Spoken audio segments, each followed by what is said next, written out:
going to speak today about the relationship between science and human values. Now, it's generally understood that questions of morality, questions of good and evil and right and wrong, are questions about which science officially has no opinion. It's thought that science can help us get what we value, but it can never tell us what we ought to value. And consequently, most people, I think most people probably here, think that science will never answer the most important questions in human life. Questions like what is worth living for, what is worth dying for, what constitutes a good life.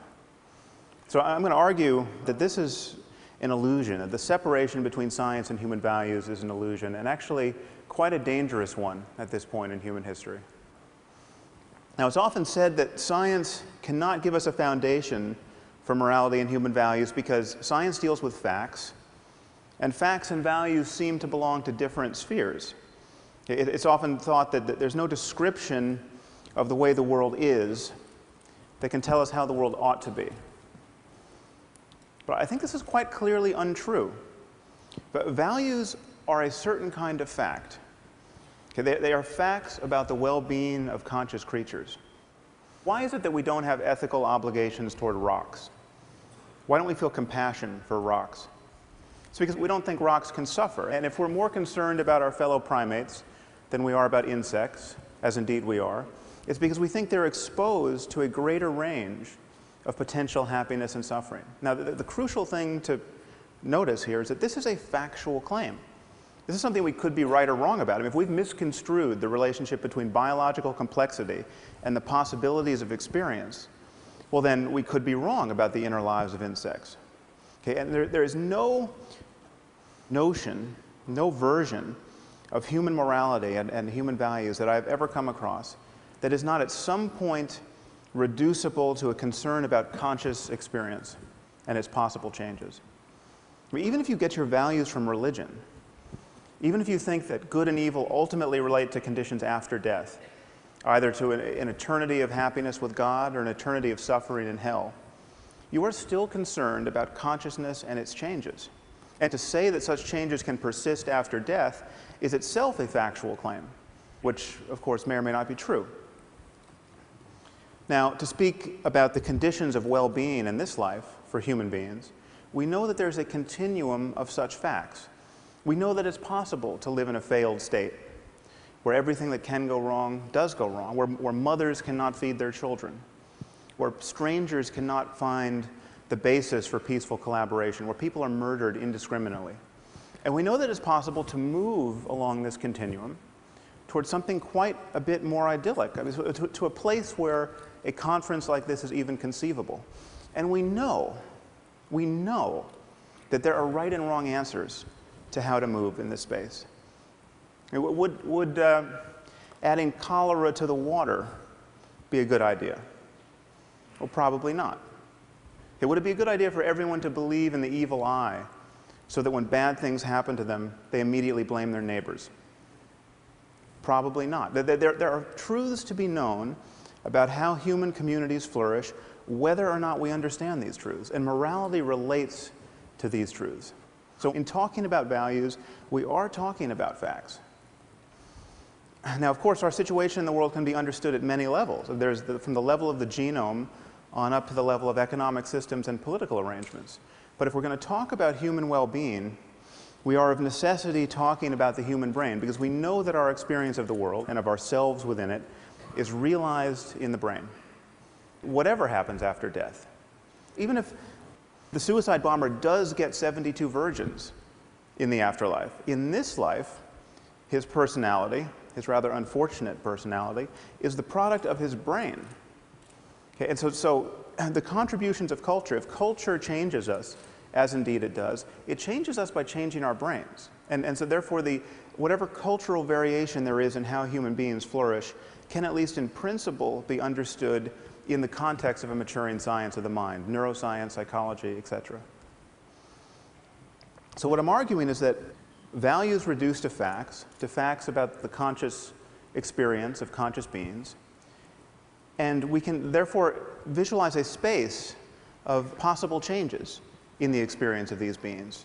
And I think of this as a kind of moral landscape with peaks and valleys that correspond to differences in the well-being of conscious creatures, both personal and collective. And one thing to notice is that perhaps there are states of human well-being that we rarely access, that few people access, and these await our discovery. Perhaps some of these states can be appropriately called mystical or spiritual. Perhaps there are other states that we can't access because of how our minds are structured, but other minds possibly could access them. Now, let me be clear about what I'm not saying. I'm not saying that science is guaranteed to map this space, or that we will have scientific answers to every conceivable moral question. I don't think, for instance, that you will one day consult a supercomputer to learn whether you should have a second child, or whether we should bomb Iran's nuclear facilities, or whether you can deduct the full cost of TED as a business expense.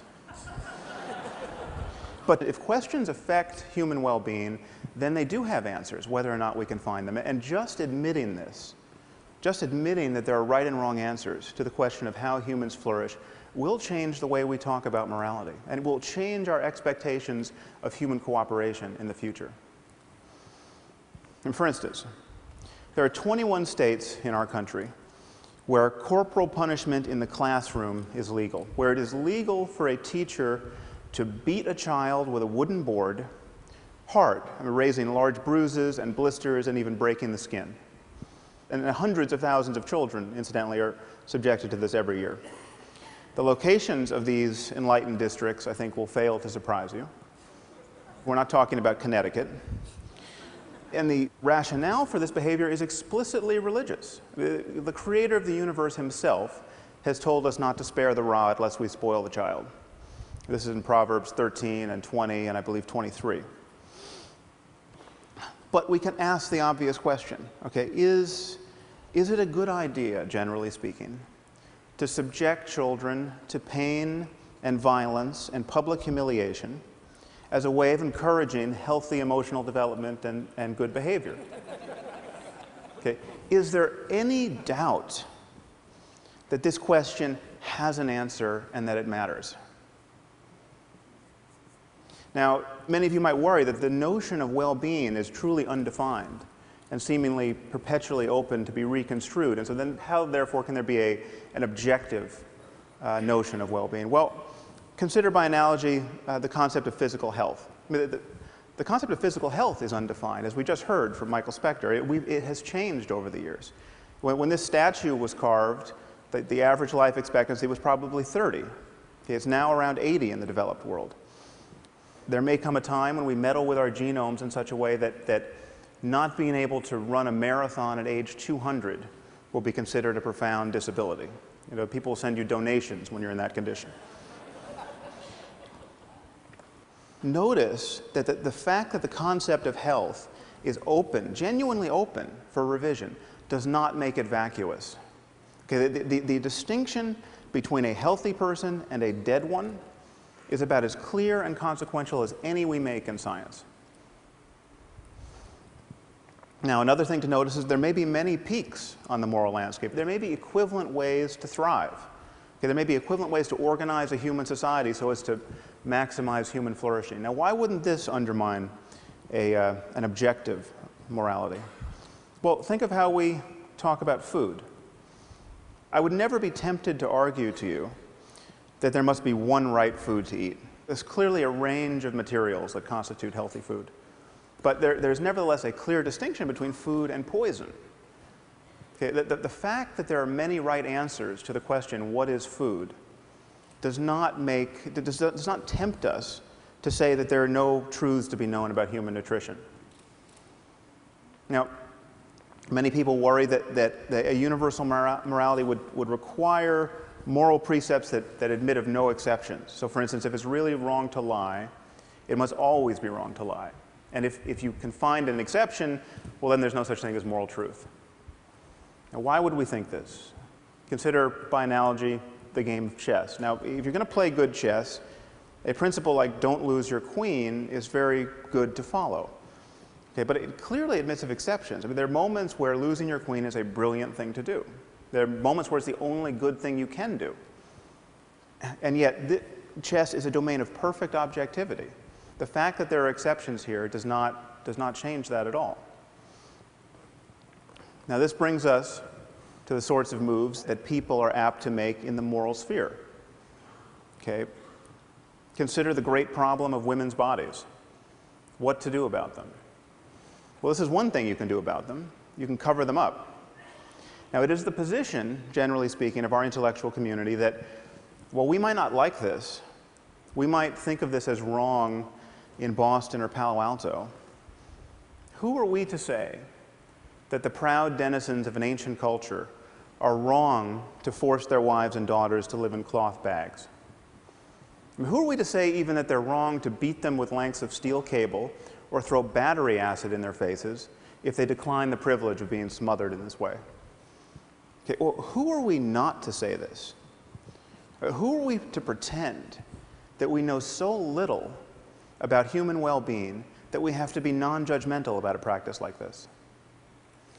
I'm not talking about voluntary wearing of a veil. I mean, women should be able to wear whatever they want, as far as I'm concerned. But what does voluntary mean in a community where, when a girl gets raped, her father's first impulse, rather often, is to murder her out of shame? Just let that fact detonate in your brain for a minute. Your daughter gets raped, and what you want to do is kill her.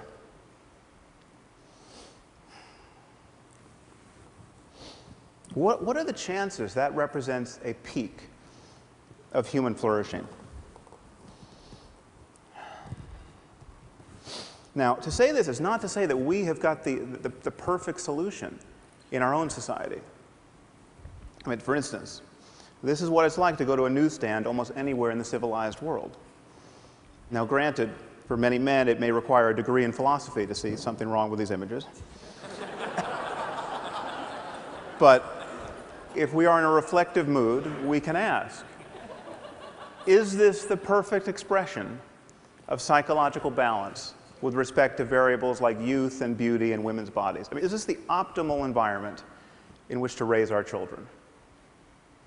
Probably not. Okay, so perhaps there's some place on the spectrum between these two extremes that represents a place of better balance. Okay?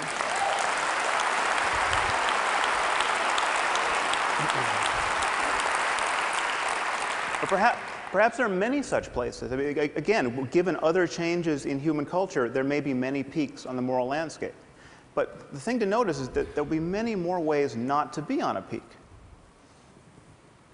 Now, the irony, from my perspective, is that the only people who seem to generally agree with me and who think that there are right and wrong answers to moral questions are religious demagogues of one form or another. And of course, they think they have right answers to moral questions because they got these answers from a voice in a whirlwind. Okay, not because they made an intelligent analysis of the causes and condition of human and animal well-being. And in fact, the endurance of religion as a lens through which most people view moral questions has separated most moral talk from real questions of human and animal suffering. This is why we spend our time talking about things like gay marriage and not about genocide or nuclear proliferation or poverty or any other hugely consequential issue. But the demagogues are right about one thing. We need a universal conception of human values. Now, what stands in the way of this? Well, one thing to notice is that we do something different when talking about morality, especially secular, academic, scientist types. When talking about morality, we value differences of opinion in a way that we don't in any other area of our lives. So, for instance, the Dalai Lama gets up every morning meditating on compassion, and he thinks that helping other human beings is an integral component of human happiness. Okay, on the other hand, we have someone like Ted Bundy. Ted Bundy was very fond of abducting and raping and torturing and killing young women. Okay, so we appear to have a genuine difference of opinion about how to profitably use one's time. Okay. Most Western intellectuals look at this situation and say, well, there's nothing for the Dalai Lama to be really right about, or for Ted Bundy to be really wrong about, that admits of a real argument that it potentially falls within the purview of science. Okay, that he likes chocolate, he likes vanilla. There's nothing that one should be able to say to the other that should persuade the other. Now notice that we don't do this in science. On the left you have Edward Witten. He's a string theorist. If you ask the smartest physicists around, who's the smartest physicist around, in my experience, half of them will say Ed Witten. The other half will tell you they don't like the question. So, what would happen if I showed up at a physics conference and said string theory is bogus? You know, it doesn't resonate with me, it's not how I choose to view the universe at the smallest scale, I'm not a fan. Okay, well, nothing would happen because I'm not a physicist. I don't understand string theory. I'm the Ted Bundy of string theory. Okay? I wouldn't want to belong to any string theory club that would have me as a member. Okay? But this is just the point. Okay? Whenever we are talking about facts, certain opinions must be excluded. That is what it is to have a domain of expertise. That is what it is for knowledge to count. How have we convinced ourselves that in the moral sphere there is no such thing as moral expertise, or moral talent, or moral genius even? How have we convinced ourselves that every opinion has to count? How have we convinced ourselves that every culture has a point of view on these subjects worth considering? Does the Taliban have a point of view on physics that is worth considering? No. Okay. How is their ignorance? How is their ignorance any less obvious on the subject of human well-being?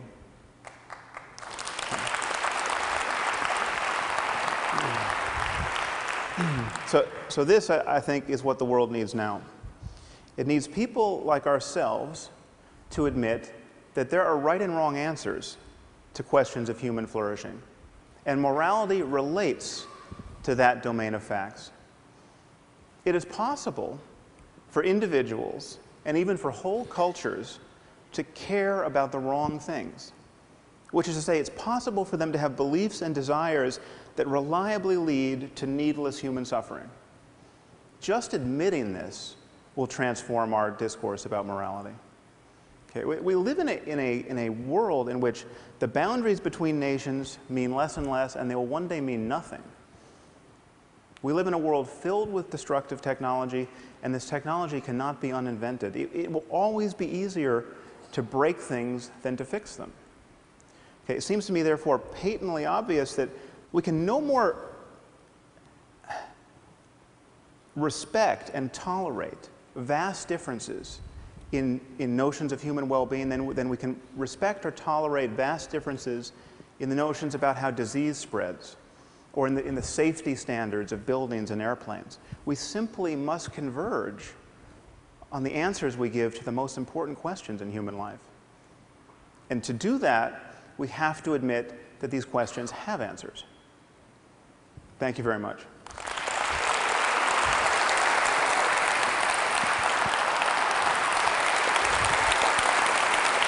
Thank you.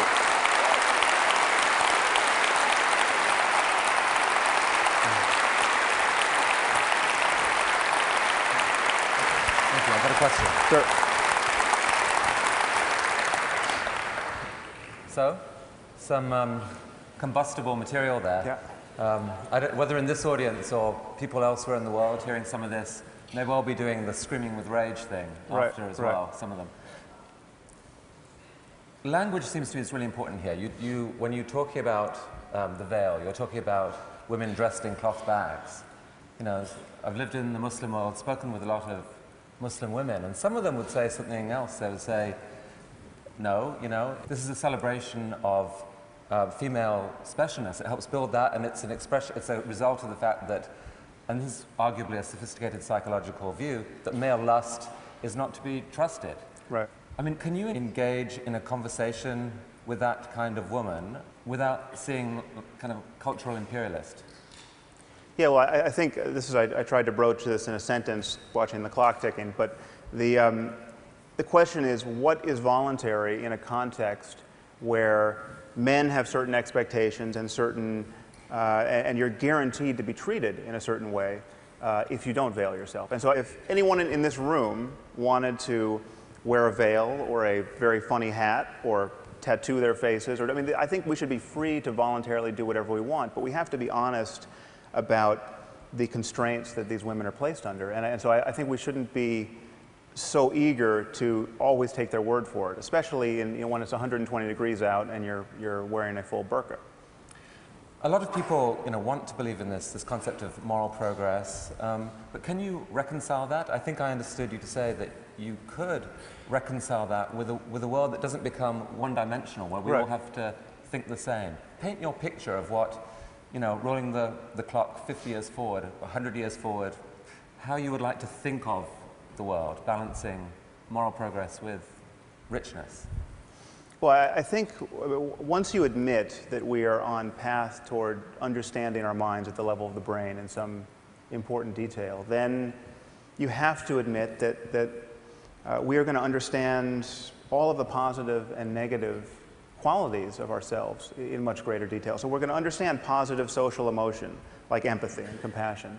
And we're going to understand the factors that encourage it, whether they're genetic, whether they're how people talk to one another, whether they're economic systems. And insofar as we begin to shine light on that, we're inevitably going to converge on that fact space. I mean, so everything is not going to be up for grabs. It's not going to be like, veiling my daughter from birth is just as good as teaching her to be confident and well-educated in the context of men who do desire women. So I mean, I don't think we need an NSF grant to know that compulsory veiling is a bad idea. But at a certain point, we're going to be able to scan the brains of everyone involved and actually interrogate them. I mean, do people love their daughters just as much in these systems? And I think they're clearly right answers to that. And if the results come out that actually they do, are you prepared to shift your instinctive current judgment on some of these issues? Well, yeah, modulo one obvious fact that you can love someone in the context of a truly delusional belief system, so that you can say, like, because I knew my gay son was going to go to hell if he found a boyfriend, I chopped his head off, and that was the most compassionate thing I can do. If you get all those parts aligned, yes, I think you could probably be feeling the emotion of love. But again, then we have to talk about well-being in a larger context. And it's all of us in this together. It's not one man feeling ecstasy and then blowing himself up on a bus. Sam, this is a conversation I would actually love to continue for hours. We don't have that, but maybe another time. Thank you for coming to TED. Really an honor. Thank you. Thank you.